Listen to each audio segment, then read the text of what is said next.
Bon, le Classico, c'est ce soir à 20h45, ça se jouera du coup à Paris, au Parc des Princes, comme d'habitude, quand c'est Paris qui reçoit. Et du coup, ça clôturera la 26e journée de Ligue 1. Et on va d'abord parler des confrontations, des anciennes confrontations qu'il y a eu entre les deux clubs.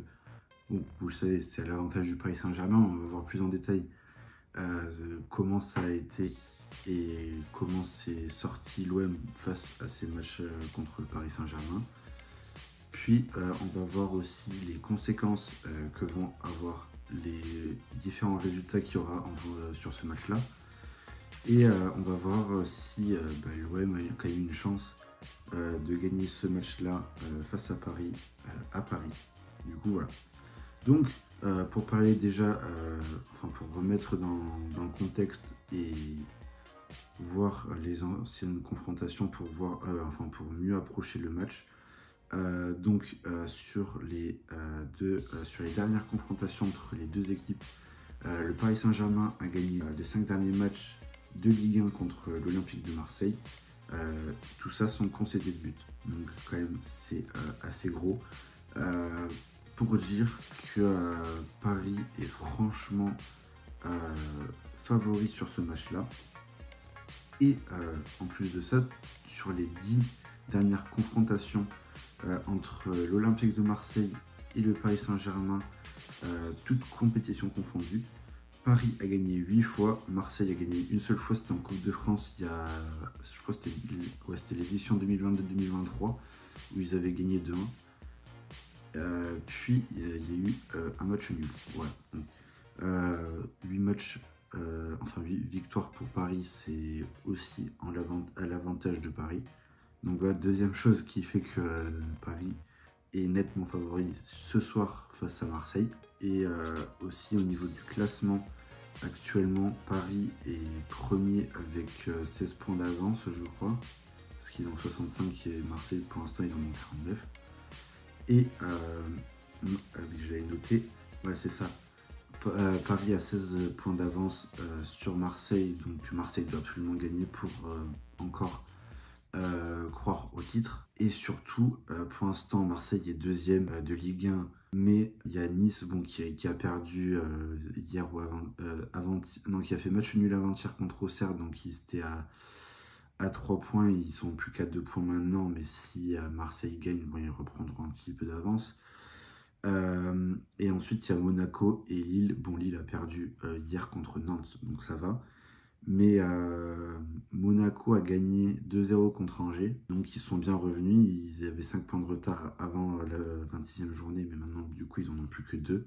Donc ils sont à égalité de points avec Nice. Les deux équipes ont 47 points et Marseille en a 49. Donc s'ils perdent ce match-là, ils vont déjà perdre des points sur le Paris Saint-Germain qui pourra jouer jusqu'à la fin de la saison des mains dans les poches quasiment pour la fin de la Ligue 1. Et surtout, Marseille pourrait perdre sa deuxième place au détriment de Monaco, voire même Nice. Donc là ils sont deuxième, donc directement qualifiés en Ligue des Champions.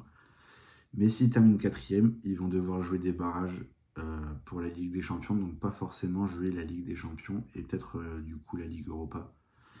Donc voilà. Ensuite, il y a quoi à dire? Oui, c'est quand même assez important à dire. Sur les 3 derniers matchs, Marseille a gagné qu'un match. C'était contre Nantes il y a 2 semaines sur le score de 2-0. Et ensuite, du coup, à part cette victoire-là, sur les 3 derniers matchs, il y a 2 défaites qui font quand même assez mal. Il y a 3 semaines, c'était contre Auxerre, où ils ont perdu 3-0 avec un carton rouge de Cornelius, je crois. Bon, de là à dire que c'était mérité, pas mérité, c'est pas là le débat. Le débat, c'est qu'ils ont perdu 3-0 il y a 3 semaines. Puis, ils ont perdu 1-0 la semaine dernière au Vélodrome. Donc voilà, ces 2 défaites font assez mal, sachant que sur les 11 précédents matchs, ils avaient fait 8 victoires, 2 nuls et une défaite. Donc là, sur les 3 derniers matchs, c'est plus de défaites que sur les 11 précédents matchs. Donc c'est assez dur pour Marseille, qui du coup a vu son retard s'accroître sur le PSG. Et quant à eux, Paris à domicile, c'est très très solide, puisque du coup, ils ont gagné 2,67 points par match en moyenne. Et du coup, cette saison en Ligue 1, c'est 10 victoires et 2 matchs nuls. Et du coup, ils sont invaincus et c'est la plus haute moyenne de points par match du top 5 européen, tout simplement.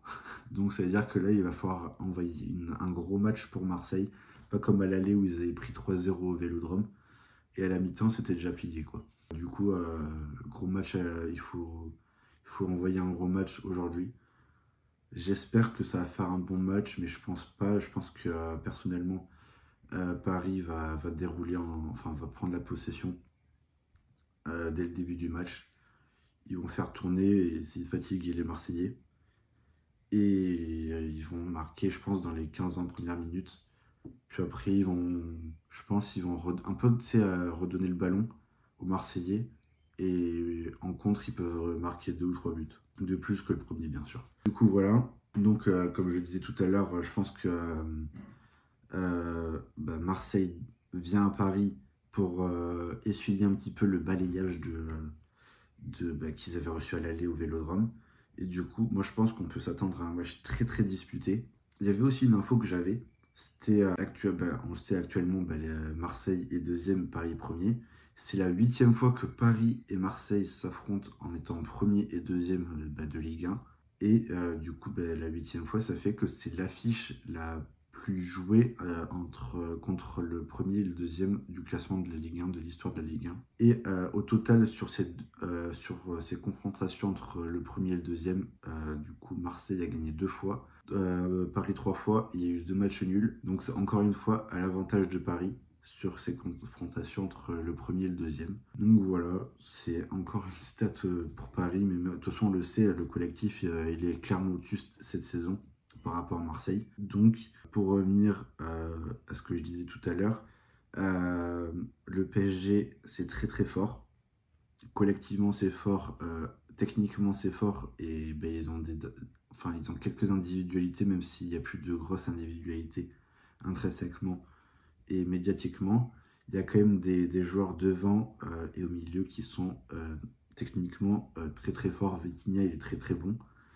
Il a une qualité de passe, il fait bien les retours défensifs. Il y a João Neves avec qui il est aligné, qui fait bien les efforts aussi. Puis devant, de toute façon, on les connaît tous. Gvara, il est très bon. Doué, il est très technique. Dembélé, bon, il peut, il peut prendre de vitesse tout le monde, il peut dribbler tout le monde. Et il y a Barcola aussi qui, on ne sait pas trop ce qu'il fait, mais il le fait bien. Enfin, techniquement, il le fait bien, quoi. Le seul point noir pour Paris, c'est que Marquinhos a ressenti une petite gêne musculaire durant le match contre Liverpool. C'était mardi soir. Et il devait passer des examens complémentaires. Du coup, c'était vendredi. Et je n'ai pas vu qu'il pouvait disputer le match. Donc, normalement, c'est une défense Beraldo, Pacho qui vont être mis en charnière centrale. Et du coup, peut-être que Marseille va pouvoir entrer dans la défense de Paris par le biais de Beraldo en défense, parce qu'on sait qu'il est encore jeune et qu'il n'a pas encore l'expérience qu'a Marquinhos. Donc voilà, ça peut être un point sur lequel peut s'appuyer Marseille sur ce match-là. Et ensuite, je pense, pour finir, qu'il va y avoir une très grosse ambiance au parc au niveau des supporters, vu que c'est un classico, et surtout sur le terrain, parce que les Parisiens ils savent que, enfin les Marseillais aussi, ils savent que c'est le match de l'année et que les deux équipes attendent ce match-là pour détruire un petit peu la rivalité. Et surtout qu'il y a, enfin au niveau des supporters, ça va être très animé parce qu'il y a Rabiot qui va jouer. Et Rabiot, on s'en rappelle, il était sorti du centre de formation, c'était le Titi du Paris Saint-Germain. Et du coup, le Titi parisien, il était parti à la Juve il y a 6 ans. Et puis en début d'année, il a signé à Marseille chez le concurrent, alors que c'était le préféré des supporters parisiens. Du coup, voilà. Je pense que Rabiot va être très très bien accueilli ce soir au Parc des Princes quand il va fouler la pelouse. On va avoir, enfin, il va avoir un accueil. Je pense pas qu'il mérite un accueil comme on l'attend, mais je pense qu'il va recevoir un sacré accueil de la part des Parisiens, et surtout des Ultras. Espérons que le match ne soit pas arrêté parce qu'il y a des chants homophobes, racistes, etc. etc. Du coup, voilà. Sur ce, je vois une victoire du Paris Saint-Germain avec 2 buts d'écart au minimum. Euh, puis, je vois au moins 3 ou 4 buts dans ce match-là. Du coup, voilà. Sur ce, n'hésitez pas à vous abonner, à liker, à commenter et à partager. Voilà. Et n'hésitez pas aussi à regarder une autre vidéo disponible sur ma chaîne. Sur ce, je vous dis sans doute à demain pour faire un débrief de ce match-là. Allez, salut!